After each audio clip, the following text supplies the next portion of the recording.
우리 한번 우리 앞뒤 옆 사람 인사 나누시겠습니다. 주님 안에서 사랑하며 축복합니다. 우리 다시 한번 인사 나누시겠습니다. 예수님을 본받으며 주님의 기쁨 되세요. 아멘. 우리가 인생을 바르게 세워주고 또 격려해주고 또 좋은 의견을 주는 그 사람을 우리는 멘토라고 이렇게 부릅니다. 이 멘토의 기원은 이렇습니다. 이 그리스의 오디세우스 왕이 트로이 전쟁을 떠나면서 자기의 아들 텔라마코스를 잘 가르치고 돌보아 달라고 자기의 친구에게 그 아들을 맡깁니다. 그 친구의 이름이 바로 멘토입니다. 이 멘토는 왕자의 성신님으로서 때로는 친구처럼 때로는 상담자처럼 또한 아들처럼 생각하고 돌보면서 그 아들을 잘 가르쳤습니다. 이제 전쟁을 끝내고 돌아온 오디세우스가 전쟁에 돌아오기까지 약 10년간의 세월이 흘렸습니다. 그리고 그 아들 왕자는 훌륭한 왕으로 손색 없이 잘 자랐습니다. 왕이 돌아오면서 보니까 백성들이 풍요롭게 잘 살고 있는 것입니다. 또 젊은 왕이 나라를 잘 다스리고 존경을 받고 있다라는 그 소문을 듣게 됩니다. 아들이 훌륭한 왕이 되기까지 자기의 친구 멘토가 잘 키워낸 것을 알게 되었고 그때부터 멘토라는 말이 사용되기 시작하였습니다. 여러분, 우리들도 성공적인 인생이 되기 위해서 우리는 멘토를 잘 정해야만 하는 것이죠. 여러분들의 멘토는 과연 누구입니까? 또 우리는 영적으로 바로 서기 위해서는 영적인 멘토를 잘 삼아야 하는 것입니다. 우리의 영적 멘토는 반드시 예수 그리스도가 되어야 하는 줄 여러분 믿으시기 바랍니다. 그리스도 예수를 바라보고 그분이 나의 본이 되어서 예수 그리스도를 본받는 삶을 살아가야 하는 것입니다. 예수 그리스도의 삶을 본받는 삶, 그 삶이 가장 가치 있는 삶인 것이죠. 여러분들은 진정으로 예수님을 사랑하고 계십니까? 여러분, 사랑한다면 서로 닮게 되어 있습니다. 부부가 나중에 보니까 서로 닮아 있는 모습을 볼 수 있습니다. 왜 그렇습니까? 사랑하기 때문인 것이죠. 이처럼 우리가 예수 그리스도를 사랑하면 예수 그리스도를 본받는 그런 목표를 삼고 예수 그리스도를 본받는 삶을 살아가야 하는 줄 여러분 믿으시기 바랍니다. 오늘 본문에서 사도 바울은 성도로서 진정한 매력은 무엇인가? 바로 성도로서 예수 그리스도를 본받는 삶, 그 삶이 진정한 성도의 매력이라고 했습니다. 예수 그리스도를 본받는 매력 있는 성도는 그 하나님께 영광 돌림을 통해서 그 향기를 드러내야 하지만 매력이 없는 교인, 매력 없는 성도는 오히려 하나님의 영광을 가리게 되는 것입니다. 여러분, 우리가 잘 알고 있는 손양원 목사님은 자기 자신에 대해서 예수 중독자라고 말을 했습니다. 이 손양원 목사님은 철저하게 예수 그리스도를 중심으로 예수로 살고 예수로 죽기까지 예수님을 본받는 삶을 살았습니다. 그리고 진정한 하나님의 종으로서 하나님께 영광 돌리는 삶을 살았습니다. 여러분, 우리를 또 예수 중독자로서 그리스도 예수를 본받는 삶을 살아야 하는 줄 믿으시기 바랍니다. 그렇다면 예수 그리스도를 본받는 삶, 그 삶은 과연 어떠한 삶을 말하고 있습니까? 오늘 본문 1절과 2절 말씀에 보면은 약한 자의 약점을 담당하고 선을 이루고 덕을 세우는 그 삶이 바로 예수 그리스도를 본받는 삶이라고 말씀하고 있습니다. 오늘 본문 1절과 2절 말씀 다 같이 한번 읽겠습니다. 1절입니다. 믿음이 강한 우리는 마땅히 믿음이 약한 자의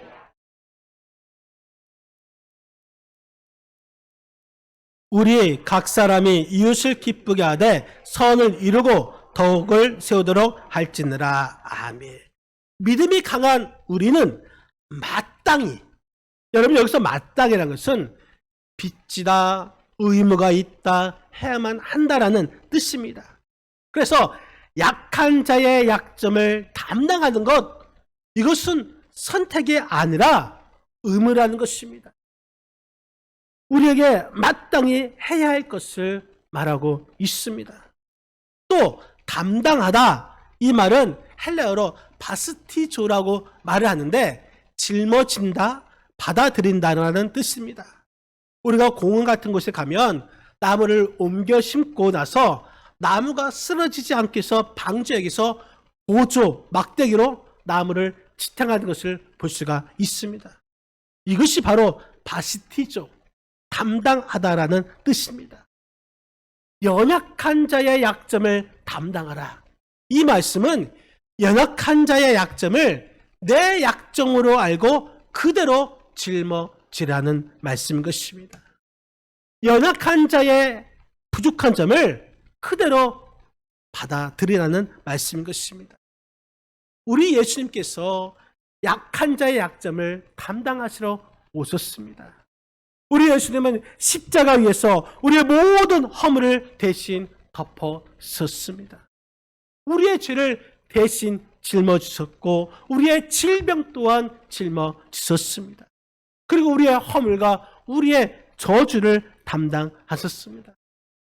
그렇기 때문에 예수 그리스도를 본받는 사람들도 예수님께서 우리의 죄악과 우리의 질고 우리의 약점을 대신 담당해 주신 것처럼 우리 그리스도들도 약점을 들춰내는 것이 아니라 그것을 약점을 비난할 것이 아니라 오히려 마땅히 약점을 담당하고 선을 이루어야 하는 것입니다.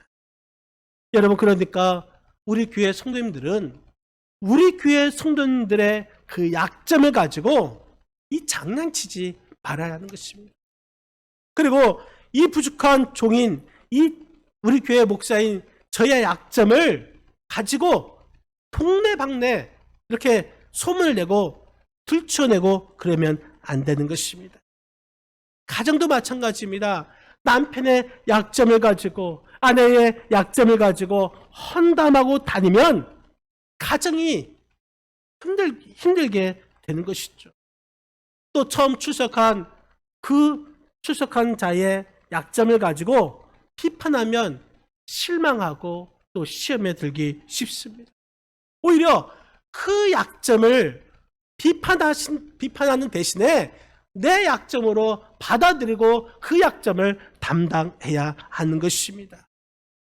그 사람의 약점이 내 약점인 것처럼 우리가 받아들이고 또 그것을 위해서 그 사람을 위해서 기도해야 하는 것입니다. 여러분, 교회에는 믿음이 강한 사람이 있고 믿음이 약한 사람도 있습니다. 그런데 믿음이 강한 사람이라고 할지라도 약점이 없는 것은 아닙니다. 믿음이 강한 사람에게 약점은 있습니다. 마찬가지로 믿음이 약한 사람이라고 해서 강점이 없는 것은 아닙니다. 믿음이 약한 사람에게도 강점은 있습니다. 이 세상에는 장점만 있고 단점이 전혀 없는 사람만 있는 것도 아니고 단점만 있고 장점만 전혀 없는 사람도 없습니다. 사람마다 일장일단 한 가지씩은 다 장단점이 있습니다. 그렇기 때문에 우리는 우리의 이 약점, 상대방의 그 약점을 우리가 담당해야 하고 그 약점을 담당함을 통해서 선을 이루고 덕을 세우는 그런 사람이 예수 그리스도를 본받는 자라는 사실을 여러분 잊지 않기를 바랍니다.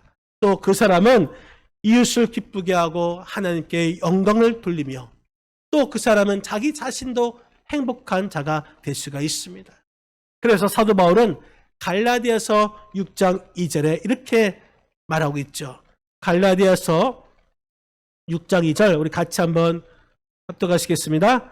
너희가 짐을 서로 지라 그리하여 그리스도의 법을 성취하라.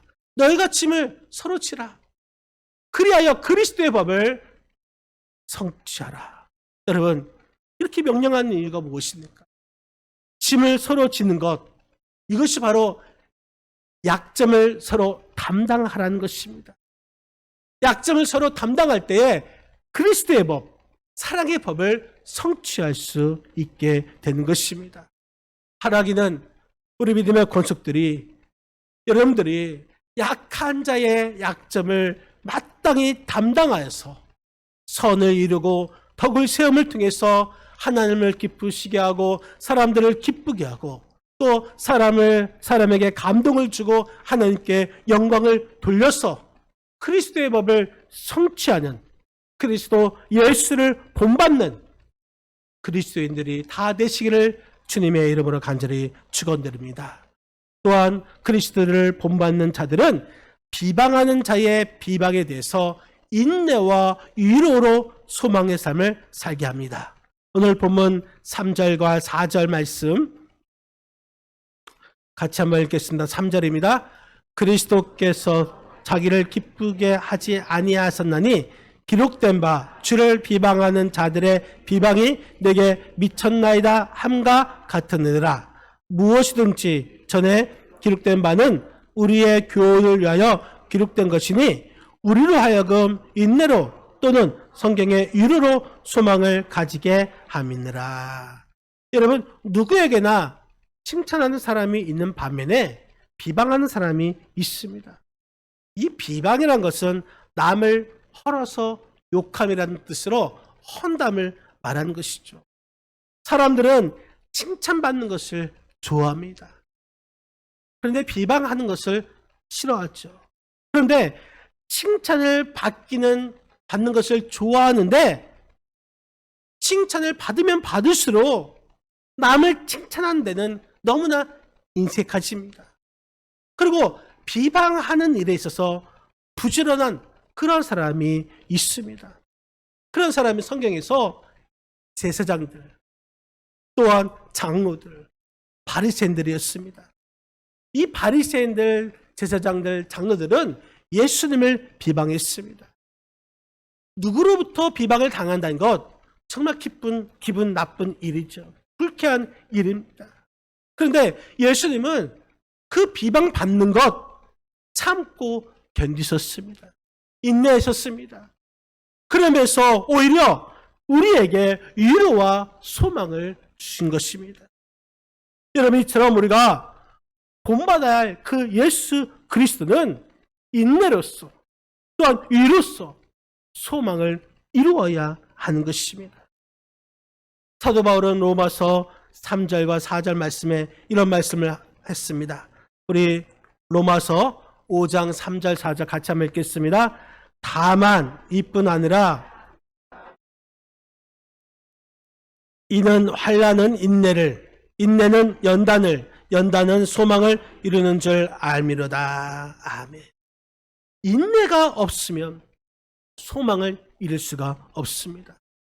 위로가 없으면 소망도 가질 수가 없습니다. 예수 그리스도를 본받는 사람, 그 사람은 자기를 비방하는 그 사람들로 인해서 낙심하지 않습니다. 로마서 5장 3절 말씀해 보니까 우리가 환난 중에 즐거워하나니, 예수 그리스도를 본받는 사람은 환난 중에도 즐거워한다 말씀하고 있습니다. 그렇기 때문에 환난이 온다 할지라도 시험에 들지 않고 절망하지 않고 오히려 인내로서 연단과 소망을 이루는 그 축복을 누리게 되는 것입니다. 믿음이 강한 자인 예수 그리스도를 본받는 사람은 결코 믿음이 약한 자의 아픔과 상처가 되는 말을 하지 않습니다. 오히려 칭찬하고 위로하고 축복의 말을 하는 것입니다. 내가 남을 기쁘게 한다면, 남을 축복하면 그 기쁨이, 그 축복이 나에게 다시 돌아오게 된 것이고, 하나님께서도 반드시 나에게 축복을 주시는 줄 여러분 믿으시 기 바랍니다.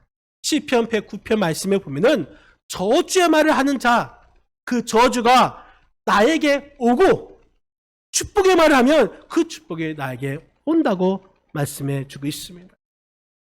옛날에 박만득이라는 푸주간을 하는, 정육점을 하는 백정이 있었습니다. 어느 날 두 양반이 그에게 고기를 사러 왔습니다. 그중 한 양반이 시꺼들어 야 만득아 고기 한 근 다오 이렇게 말을 했습니다. 그래서 그 만득이는 네 하며 고기를 한 근 내주었습니다. 그리고 다른 양반은 이 만득에게 박서방 고기 한 근 주시게 이렇게 부드럽게 말을 했습니다.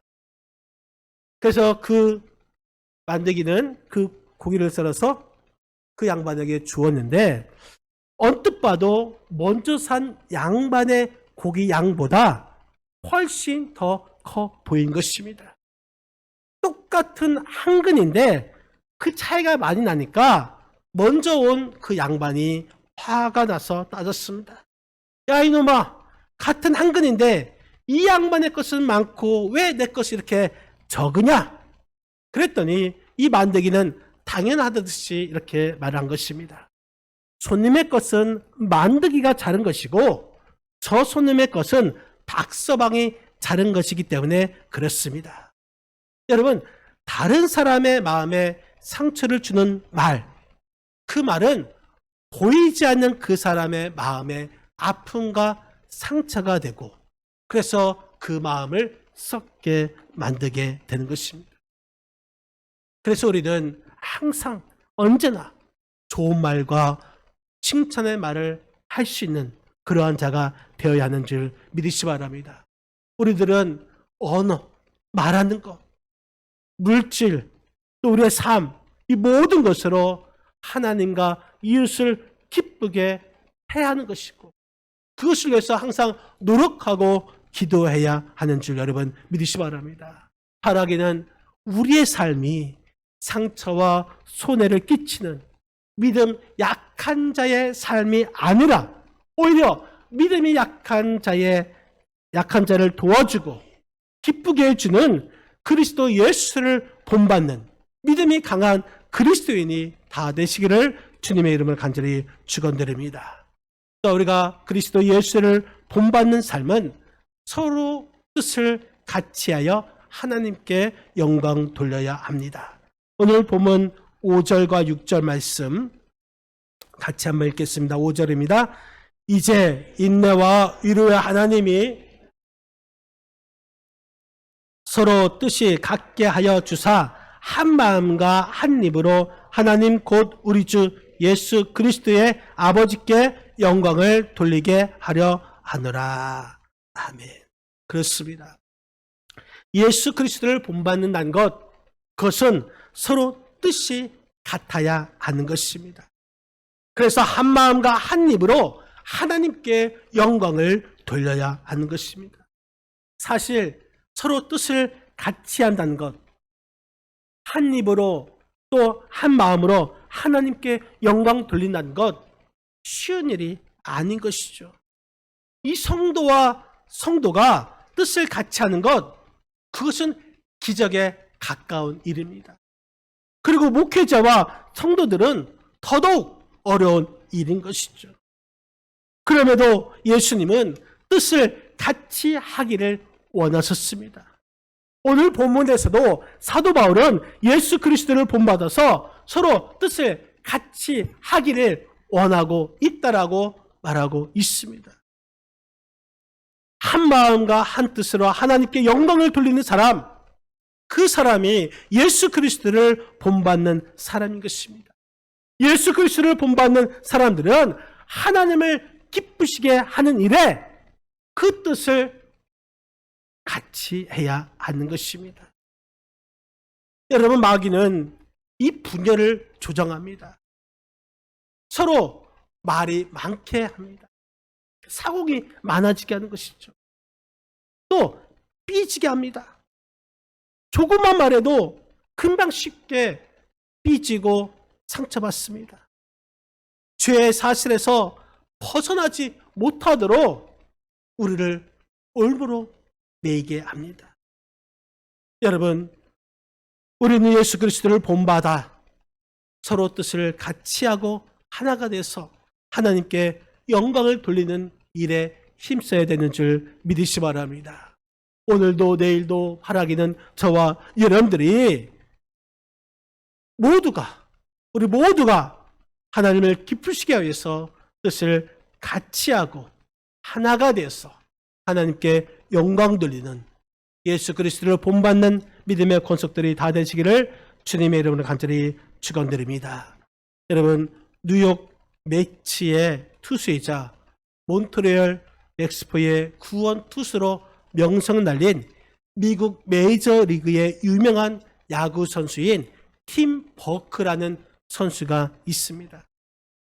미국 메이저리그에서 이 명성을 떨친 이 팀 버크 선수는 그가 한창 그 선수로 활동하는 나이 34살 때 직업과 돈을 버리고 야구계를 조용히 떠났습니다.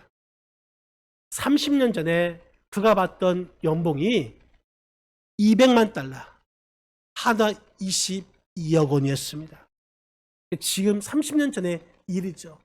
30년 전에 22억, 엄청난 것이죠.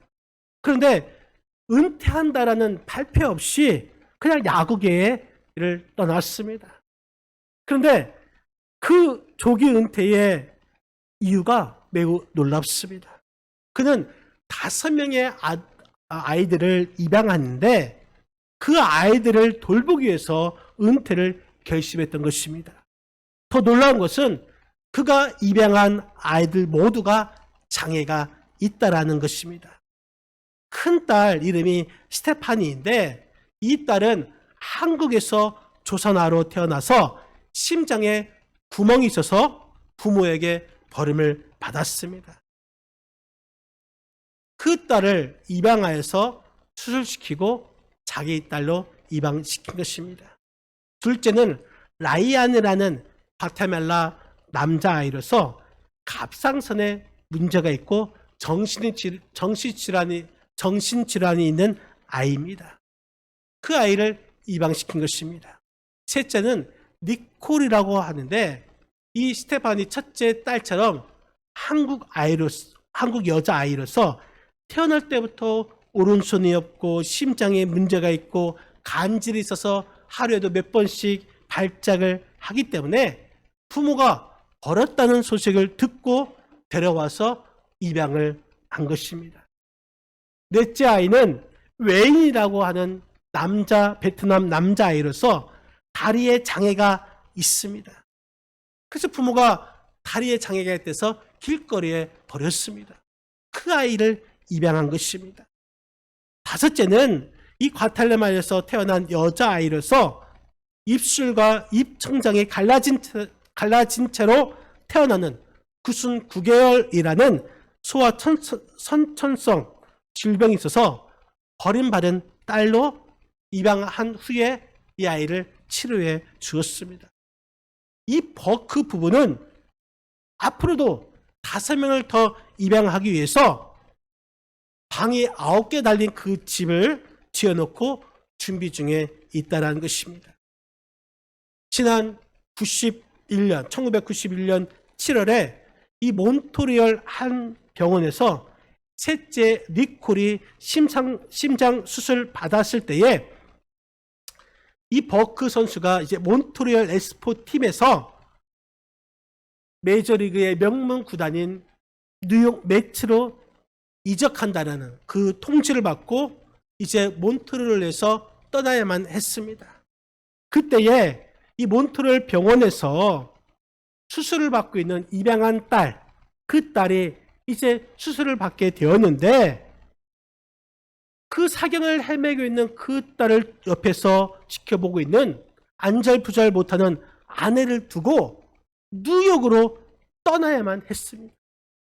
그것을 보고 자기가 은퇴를 해야겠다 결심하였다는 것입니다. 자기가 있을 곳은 야구장이 아니라 아이들과 아내가 있는 가정인 것을 느낀 것입니다. 그리고 팀 버크 선수는 이제 아이 곁으로 돌아갔습니다. 낳은 부모도 돌보기를 꺼려서 버림받은 그 생명들을 스스로 맡아서 돌보기 위해서 관중들의 환호와 인기와 돈과 직업을 버린 것이죠. 그리고 그를 찾아간 기자에게 이렇게 말을 했습니다. 내가 없어도 야구는 잘 되어 나가고 있습니다. 그러나 내 아이들은 아버지를 필요로 합니다. 그들을 돌봐줄 사람은 나밖에 없기 때문 것입니다. 그리고 그의 아내도 이런 말을 했습니다. 우리 아이들은 세상이 원치 않는 아이들일 거예요. 그렇지만 그 생명을 누군가 돌보아야 한다고 믿습니다. 우리는 뜨거운 가슴으로 그 일을 해낼 수 있을 것입니다. 우리는 불쌍한 이 아이들의 운명을 바꿔 놓았습니다. 왜냐하면 이 아이들은 아무도 돌봐주지 않으면 죽을 아이들이었으니까요.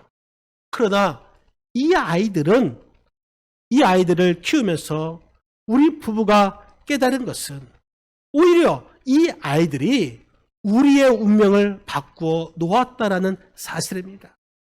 이 아이들은 우리에게 감사를 알게 하였고 행복을 깨닫게 해 주었습니다. 그리고 고통을 극복할 힘을 주고 참 그리스도인이 되게 해 주었습니다. 여러분 정말 대단한 믿음의 사람들입니다. 한 아이도 아니고 5명의 아이를, 그것도 정상인이 아니고 다 고아이고 장애인 아이들을 입양해 가지고 자기의 모든 것을 다 내려놓고 아이들을 돌보면서 예수님의 사랑을 실천하고 있는 이 부부의 모습은 너무나 아름답고 우리에게 많은 감동과 교훈을 주고 있습니다. 열악한 자의 약점을 담당하는 이 사람들이야말로 진정한 예수 그리스도를 본받는 자라고 말씀드릴 수가 있습니다. 사랑하는 성도 여러분, 사도 바울은 오늘 본문에서 진정한 그리스도인의 모습은 그리스도 예수를 본받는 삶에 있다고 증거하고 있습니다. 예수 그리스도를 본받는 그 삶은 하나님께 영광으로 그 향기를 드러내야만 하는 것입니다. 타락이는 예수 그리스도를 본받아서 이제부터 약한 자의 약점을 담당하고 선을 이루면서 덕을 세우시는 여러분들이 되시기를 바랍니다. 어떤 비방이 온다 할지라도 그 비방으로 인해서 힘들어하지 말고 오히려 인내로서 위로와 소망을 가지시기를 바랍니다. 또한 더 이상 분열되지 아니하고 뜻을 같이 함을 통해서 서로 힘써 날마다 예수님을 본받아서 하나님께 영광 돌리는 우리 믿음의 복된 성도들이 다 되시기를 주님의 이름으로 간절히 축원드립니다. 기도하시겠습니다. 이 시간 우리 합심으로 잠시 기도한 시간 갖도록 하겠습니다.